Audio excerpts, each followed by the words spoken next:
Et bonjour à toutes et à tous, c'est Cheche. J'espère que vous allez bien. Moi, c'est nickel. Aujourd'hui, on se retrouve pour une toute nouvelle vidéo. Et aujourd'hui, je vais vous raconter 50 anecdotes sur le MotoGP. Si cette vidéo vous plaît, n'hésitez pas à lâcher votre plus gros pouce bleu, ça me ferait extrêmement plaisir. À vous abonner si vous aimez mon contenu. Activez la cloche de notification pour être au courant de toutes les nouvelles vidéos qui vont sortir sur la chaîne. Je vais vous laisser avec les 50 anecdotes. J'espère qu'elle vous plaira cette vidéo. C'est parti. Je pense que vous savez qui est le dernier champion du monde en date en MotoGP. C'est l'Italien Francesco Bagnaia avec son titre en 2022 sur Ducati.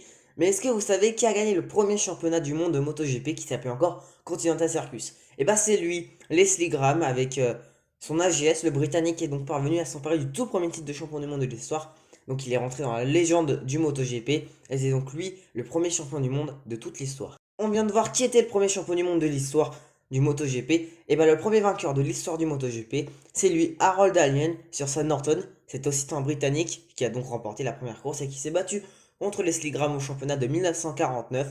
On en a fait du bout de temps en plus. Quand on voit les motos qu'ils avaient à l'époque et nos motos de maintenant, ça a bien changé.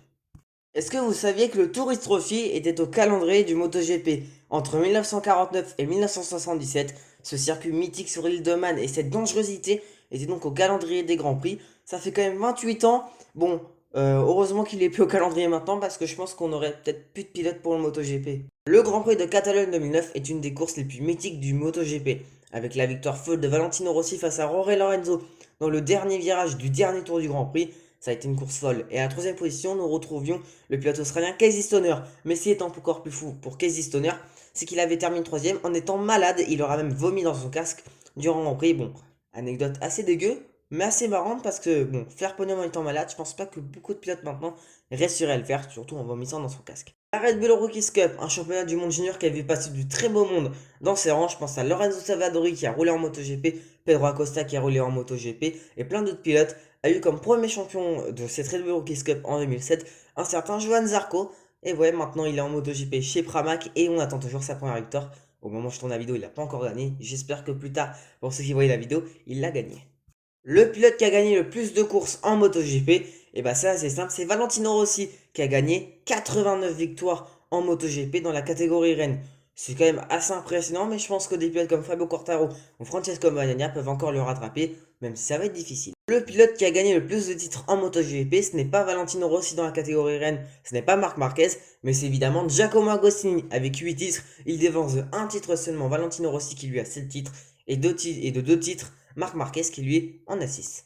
Est-ce que tu te rappelles de ce que tu faisais toi à 4 ans? Bon, moi je me rappelle très bien, j'étais à l'école maternelle, mais Fabio Quartaro, lui, bon, il était aussi à l'école maternelle, mais lui il faisait autre chose. Lui, il faisait déjà de la moto, ouais, à 4 ans, il savait déjà passer des vitesses, ouais.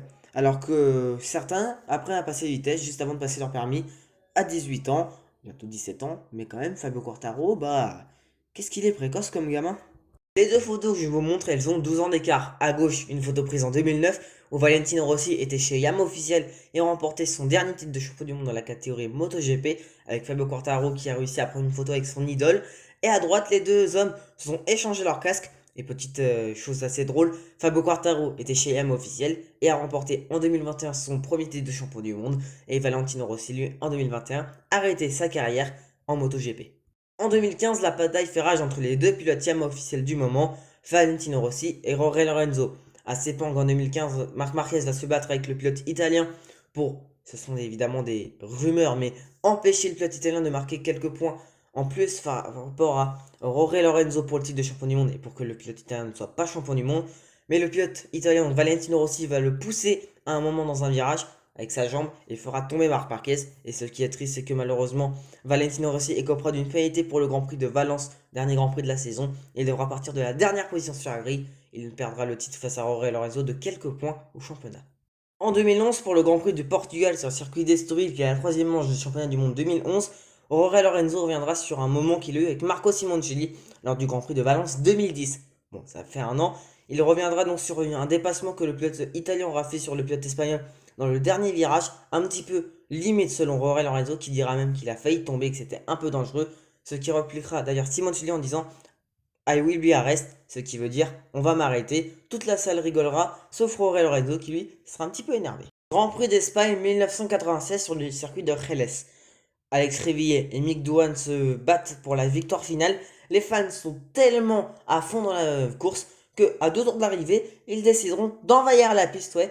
Ils étaient vraiment au bord de la piste, très très dangereux. Et d'ailleurs, dernier virage de ce Grand Prix, Alex Rivier sera dépassé par Mick Doohan et partira en high side dans le dernier virage, offrant la victoire au pilote australien. Mais franchement, sacrée image de voir des fans vraiment au bord de la piste, sachant que le MotoGP c'est hyper dangereux, surtout dans ces années-là où il n'y avait même pas d'électronique.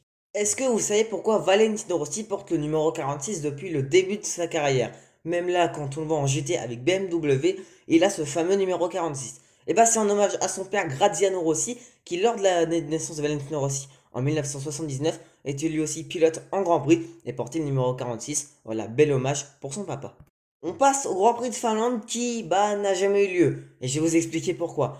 En 2020, la Dorna, donc le MotoGP, annonce le calendrier de la saison 2020 avec un nouveau Grand Prix, le Grand Prix de Finlande. Malheureusement, pour cause de la pandémie qu'on connaît tous entre 2020 et à peu près fin 2021, et bah on a eu l'annulation de ce Grand Prix. Bref, en 2021, on est encore sur le Grand Prix de Finlande au calendrier, mais malheureusement, pour la même raison, il est annulé. Et on passe donc en 2022, où là aussi, le Grand Prix de Finlande, il est au calendrier, mais cette fois-ci, pas trop de problèmes avec la pandémie. Sauf que, bah, vous savez, le conflit entre la Russie et l'Ukraine, et vu que la Finlande, en termes de géopolitique, ils sont vraiment un peu compliqués, vu qu'ils sont frontières de la Russie, et bah, le MotoGP a dit non, on n'organise pas le Grand Prix de Finlande, et donc le Kimi Ring, bah, il n'aura jamais eu son Grand Prix en MotoGP. Bon, c'est un peu dommage, mais voilà, bon, c'est les aléas de la vie, j'ai envie de vous dire.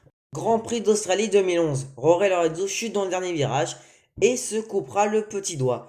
Ouais, c'est dégueulasse. Et d'ailleurs, c'est ce qui donnera envie aux constructeurs de gants, et sera même obligatoire de relier l'annulaire et l'auriculaire sur les gants de moto. Maintenant, quand il chute, ça évitera soit qu'il y ait vraiment une grosse fracture au petit doigt, même qu'il se coupe comme Jorge Lorenzo. C'est vrai que ça a dû faire très très mal sur le moment. Grand Prix d'Indonésie 2022. Il pleut. Ouais, c'est pas les meilleures conditions pour rouler sur la piste. Sauf que là, il y a vraiment un orage. Il y a même eu un éclair qui est tombé sur vraiment le circuit. C'était quand même assez impressionnant. Et les organisateurs, ils ont quand même envie que la pluie elle s'arrête pour qu'il y ait un Grand Prix. D'ailleurs, leur président aux Indonésiens à ce moment-là, même je crois qu'il est encore président d'Indonésie, bah, il est vraiment très fan de moto. Du coup, ils feront appel à une chamane qui fera un rituel sur la piste. D'ailleurs, ça fera rire Fabio Quartaro qui, avec un pot de yaourt, et bah il fera ça, d'ailleurs, il fera même tomber son pot. Et bah je sais pas si c'est le hasard ou vraiment qu'elle a réussi à arrêter la pluie, mais on a pu avoir un beau Grand Prix d'Indonésie avec nos deux Français sur le podium. En 2004, Spider-Man 2 sort au cinéma. Bon, vous allez me dire, Chocho, qu'est-ce que ça a un rapport avec le MotoGP? Et ben en 2004, on a pu voir Marco Melandri avec une livrée Spider-Man. Ouais, bon, c'est une assez belle livrée. Bon, je pense pas que énormément de pilotes rouleraient avec. Le record absolu d'une MotoGP, par exemple, sur le circuit de Barcelone, c'est le chrono d'Aleix Espargaro en 1:38 742. Le chrono de la Formule 1 est réalisé par Max Verstappen en 1:16 330. C'est vraiment un chrono très très rapide, mais surtout l'écart est énorme entre la MotoGP et la Formule 1 sur le même tracé. Allez, une autre anecdote avec la MotoGP et la Formule 1. Est-ce que vous saviez qu'un pilote de MotoGP a aussi été pilote de Formule 1 et d'ailleurs était champion du monde dans les deux disciplines? Et bah oui, c'est le Britannique John Surtees avec un titre en MotoGP en 1956 et un titre en Formule 1 en 1964.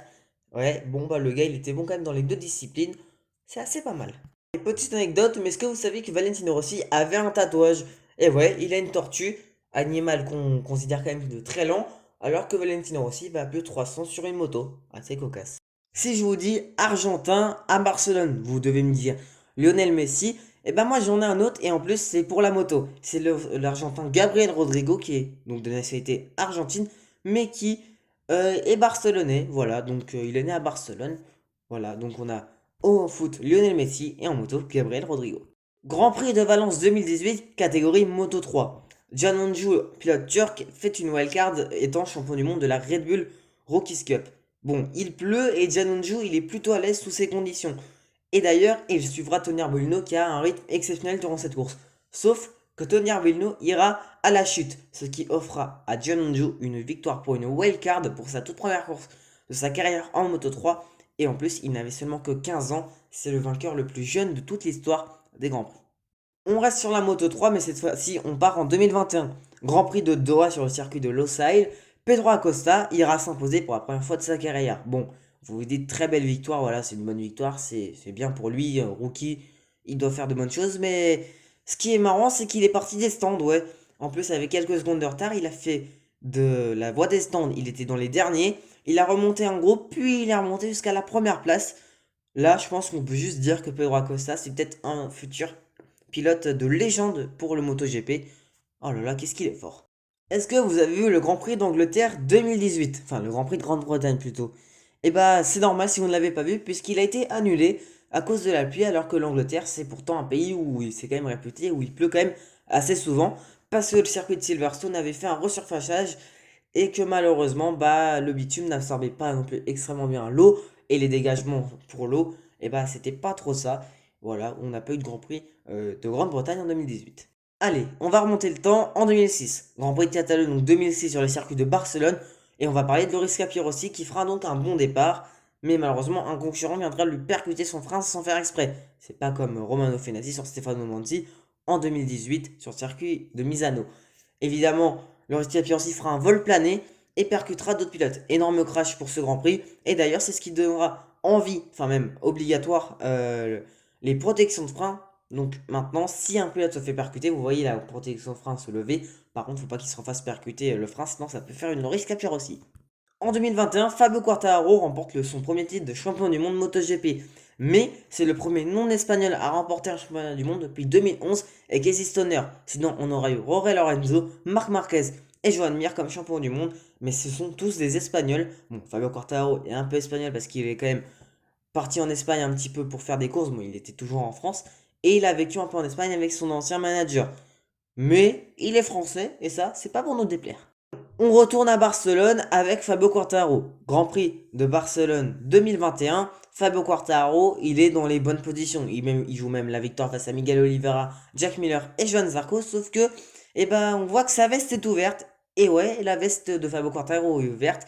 Et il a même plus son plastron. Le plastron, si on ne sait pas ce que c'est une protection pectorale. Donc, pour les pilotes de MotoGP. Sauf que Quartararo, il aura fini la course avec la veste ouverte et sans son plastron. Il finira troisième ou quatrième de la course mais sera pénalisé pour avoir à la fois coupé la chicane, mais aussi roulé sans son équipement vraiment optimal. Bon, quand même, chapeau à l'artiste, hein. En 2003, Valentino Rossi, il écrase tout avec Honda. Mais il en a marre que tout le monde dise que c'est grâce à la moto et non au talent de Valentino Rossi. Et d'ailleurs, Max Dudi ne faisait que dire ça à son rival. Du coup, ils vont échanger de marque de moto. Biaggi part chez Honda et Valentino Rossi part chez Yamaha. Grand Prix d'Afrique du Sud 2004, ouverture de la saison, donc 2004. Valentino Rossi viendra s'imposer face à Max Biaggi. Et ce qui nous donnera une magnifique image, c'est Valentino Rossi en pleurs à côté de sa machine après la course. Il a donc prouvé qu'il pouvait gagner avec toutes les machines. Et franchement, c'est un pilote de légende et ça montre bien le talent qu'il a eu. Et donc, comme on fait en MotoGP, la machine ne fait pas tout. Si je vous dis 2008, Laguna Seca, vous devez directement penser à cette bataille folle entre Casey Stoner et Valentino Rossi, mais d'ailleurs aussi au dépassement du pilote italien dans le corkscrew. En 2013, il s'est pris exactement, bon pas exactement, parce qu'en vraiment le pilote a coupé un peu plus la chicane, mais un énorme dépassement de la part de Marc Marquez. Bon, si on aurait dit que 5 ans après, Rossi aurait le même dépassement, mais cette fois sur lui, peut-être que pas beaucoup de monde l'aurait cru. À Jerez en 2011, il pleut. C'est plutôt des conditions. Valentino Rossi, il aimait bien avec sa Ducati. Et à un moment, il va décider de dépasser Casey Stoner pour reprendre une position. Sauf que le pilote italien tombera et accrochera le pilote australien. Sauf que les commissaires, ils vont aider presque, ouais, non, même tout le monde est venu aider Valentino Rossi. Casey Stoner et lui étaient dégoûtés. Et à la fin de la course, Valentino Rossi ira s'excuser auprès du pilote australien. Mais ce que je n'ai pas trouvé assez cool de sa part, c'est qu'il avait gardé son casque. Ouais, alors là, franchement, Valentino Rossi, c'était pas très cool de sa part, mais les commissaires, ils auraient quand même pu aller aider Casey Stoner. En 2014, Marc Marquez, c'était quelque chose. Parce que le pilote espagnol, il a remporté 10 victoires d'affilée et il saute du poisson les 10 premières courses de la saison. Bon, il remportera évidemment le titre de champion du monde en 2014, mais quand même, il faisait peur à cette époque-là, Marc Marquez. Franchement, quand tu le regardes maintenant, c'est un peu plus triste de voir en difficulté avec sa Honda, mais on espère qu'il se relèvera et nous fera de très belles courses dans des prochains week-ends. Est-ce que vous saviez qu'un circuit était au calendrier du MotoGP depuis 1949? Eh bien oui, c'est le circuit d'Assen aux Pays-Bas. Ce circuit est donc présent au calendrier de MotoGP de 1949, mais bon, il a été interrompu en 2020 pour la cause de la pandémie, mais c'est quand même un tracé incroyable qui a eu le temps d'évoluer depuis des années. Et ouais, c'est quand même incroyable de se dire qu'Assen, il est là, c'est pas pour rien qu'on l'appelle la cathédrale de la moto. Depuis 2015, Aprilia était aussi Aprilia Team Gresini. Et oui, le Team Gresini était donc avec Aprilia jusqu'en 2021 avant de passer avec Ducati en 2022. Bon, petit problème malheureusement pour Gresini, c'est qu'en 2022, bah, Aprilia a remporté sa première course. Bon, eux aussi avant Aprilia, mais quand même.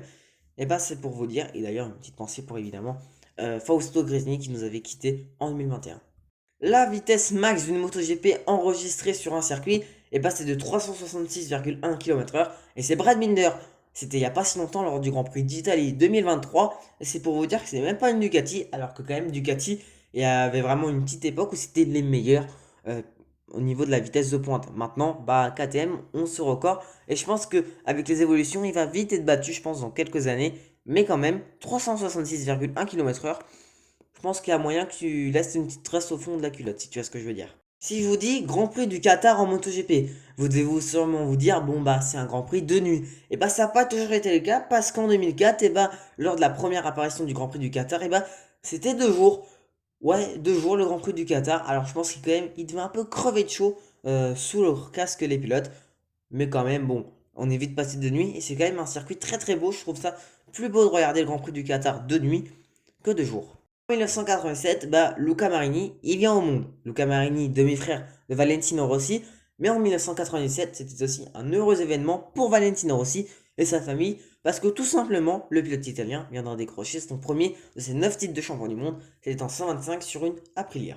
Sur internet, on peut retrouver des interviews de pilotes quand ils étaient jeunes. D'ailleurs, on peut retrouver une interview de Marc Marquez par une journaliste qui lui demande d'ailleurs qui est son idole. Il va nous citer Dani Pedrosa, et en 2013, Marc Marquez signe chez Honda Repsol et a comme coéquipier un certain Dani Pedrosa. Ouais, le monde est petit, hein. En 2011, sur le circuit de Sepang, Marc Marquez fera une très lourde chute, ce qui lui empêchera d'ailleurs de faire les derniers grands prix de la saison, mais d'ailleurs aura son problème de diplopie. Ça aurait pu le rendre à moitié aveugle, et bon, on sait tous qu'il n'a pas été aveugle, mais ce qui est encore plus fou, c'est que l'ouverture de la saison 2012, donc Marquez il a presque pas roulé des tests, il a pas roulé la fin de la saison 2011, et bien il viendra tout simplement nous remporter le Grand Prix du Qatar 2012 en Moto 2.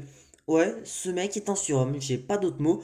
Le gars, il se fait un problème aux yeux, ce qui l'empêche de très bien voir. Il se blesse, il loupe énormément de courses et aussi de tests pour sa moto.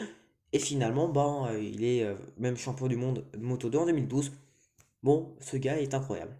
Danilo Petrucci, si vous ne le saviez pas, il a gagné en MotoGP en 2009 au Mugello et en 2020 au Mans. Mais il a aussi gagné une autre course. Non, pas en Superbike. Enfin, au moment où je tourne ces vidéos, il n'a pas encore gagné en Superbike, mais au Dakar. Ouais, Danilo Petrucci en 2022, il a remporté une étape du Dakar. Voilà, lui, franchement, il n'a pas de problème. Bon, on attend juste qu'il remporte une petite course de Superbike. Franchement, il a le niveau. Je l'ai vu à Donington là sur le Grand Prix d'Angleterre au Superbike. Il a fait podium. Pourquoi pas aller gagner? Bon, avec vous aussi, ça va être très compliqué. Valentino Rossi, il a déjà participé à une course d'endurance. En 2001, il a participé aux 8 heures de Suzuka. Voilà, donc le gars, il gagne des titres de champion en MotoGP, mais il se fait quand même plaisir en allant aux 8 heures de Suzuka. Surtout que pendant 8 heures, bah, il peut se passer beaucoup de choses, et même pour les essais libres. Donc imaginez, il se blesse. Bon, après, je sais pas quel était son mental à ce moment-là. Est-ce que vous connaissez Jonathan Ray? Normalement, si vous suivez un peu la moto, vous devez connaître. Il est 6 fois champion du monde de Superbike et il a fait de la MotoGP. Et oui, en 2012, Casey Stoner se blessa lors d'une chute à Indianapolis et le pilote nord-irlandais remplacera Casey Stoner au Grand Prix de Misano et au Grand Prix d'Aragon. Maverick Viñales a fait exprès d'abîmer son moteur. Et ouais, en Autriche, il n'y arrivait pas. Le pilote espagnol étant extrêmement frustré, et bah, il a fait des ruptures avec son moteur. Sauf que, si vous ne le savez pas, et bah, les ruptures, c'est assez mauvais pour un moteur de moto. Malheureusement, bon, bah, Yamaha lui cassera son contrat. Il se retrouvera sans contrat avant quelques courses. Et après, le signera juste après. Brad Binder au Grand Prix des Pays-Bas 2023, je pense que ça sera pas un bon souvenir pour lui. Parce que lors de la course sprint, il sortira dans le vert dans le dernier tour. Bon, d'un rien, franchement, je trouve ça un peu con pour lui parce qu'il avait quand même une troisième position à la clé. Et donc Fabio Quartararo, bah, ça lui permet de reprendre le podium, ça c'est assez cool. Et donc ça lui fait perdre aussi 3 secondes à Binder donc de pénalité puisqu'il ne peut pas effectuer un long lap. Puis, course principale du dimanche, rebelote au même endroit, il passe à peu près de la même manière dans le vert. Et qu'est-ce qui se passe? 3 secondes de pénalité, sauf que, et bah, Aleix Espargaro, il est quatrième à ce moment-là, Binder, il est troisième. Il va une nouvelle fois se faire souffler son podium à cause des track limits et au même endroit. week-end, je pense, à oublier pour Binder parce que là, il devait vraiment être très énervé après cette course. Marc Marquez a toujours remporté le Grand Prix d'Allemagne MotoGP auquel il a pris le départ. Et oui, en 2022, il n'a pas pris le départ du Grand Prix et il ne l'a pas gagné, c'est logique. Et cette année aussi, puisqu'il avait abandonné pour des problèmes physiques lors du dimanche et donc il n'a pas remporté le Grand Prix. Mais il a toujours remporté en 2013, en 2014, en 2015, en 2016, en 2017, en 2018, en 2019 et en 2021. Et ouais, Marc Marquez, c'est vraiment le patron du Section Ring. 278 805 spectateurs présents sur l'ensemble du week-end du millième Grand Prix de l'histoire du MotoGP pour le Grand Prix de France Moto 2023. Et ouais, au Mans, on a eu quand même énormément de monde. Et d'ailleurs, j'ai fait partie de ce record du monde. Ouais, je peux me la péter. J'ai fait partie d'un record du monde. Bon, je suis anonyme, mais quand même, je peux me la péter, non? En 2021, c'était l'année diamant en moto. Champion du monde MotoGP avec Fabio Quartararo, mais aussi champion du monde Superbike avec Toprak Razgatlioglu. Mais c'est aussi en 2022 que c'était plutôt l'année Ducati avec le titre de Francesco Bagnaia en 2022 sur Ducati donc, et le titre d'Alvaro Bautista en Superbike avec Ducati. Je peux vous dire que là, il y a eu 2 années successives où on a eu Superbike et MotoGP, la même équipe, enfin la même moto plutôt. Voilà, il devait être assez content. Quand on regarde Yamaha maintenant, c'est à peu près triste alors qu'en Superbike, ça tient encore la route. La victoire de Régis Laconi en 1997 à Valence se fait sur une Yamaha aux couleurs de Red Bull. La victoire de Fabio Quartararo à Doha en 2021 se fait sur une Yamaha aux couleurs de Monster. Et ouais, en quelques années, les sponsors, ça a bien changé parce que là maintenant, c'est deux boissons rivales. C'est quand même assez marrant. Le surnom de Marco Simoncelli, c'était Six58. Mais d'ailleurs, le surnom du circuit de Sepang, enfin plutôt les initiales, c'était SIC. Bon, c'est assez triste quand on sait que Marco Simoncelli s'est malheureusement tué lors du Grand Prix de Sepang en 2011. Admire, champion du monde 2020, n'a qu'une seule victoire en MotoGP. Et ouais, vous vous dites seulement, mais qu'est-ce qu'il nous raconte ce Et bah oui, c'était lors du Grand Prix d'Europe 2020. Ouais, bah là, je peux vous dire que le champion du monde 2020, si on dit ça, bah c'est un peu compliqué. Bon, en 125, on a déjà eu Emilio Alzamora, manager de Marc Marquez, qui a déjà gagné un titre de champion du monde sans remporter de course. Mais quand même, c'est assez compliqué parce que là, je admire une seule course dans toute sa carrière. C'est pas vraiment très très bon pour lui. Avant 2016, le Grand Prix des Pays-Bas se déroulait le samedi. Bon, pourquoi vous allez me dire? Eh bah parce que c'était pour une fête religieuse le dimanche. Bon, après 2016, bon, vous savez que maintenant, le Grand Prix des Pays-Bas se déroule le dimanche. D'ailleurs, depuis cette année, on a une autre course le samedi. Bon, c'est la course au sprint, mais quand même, on a une nouvelle fois une course le samedi.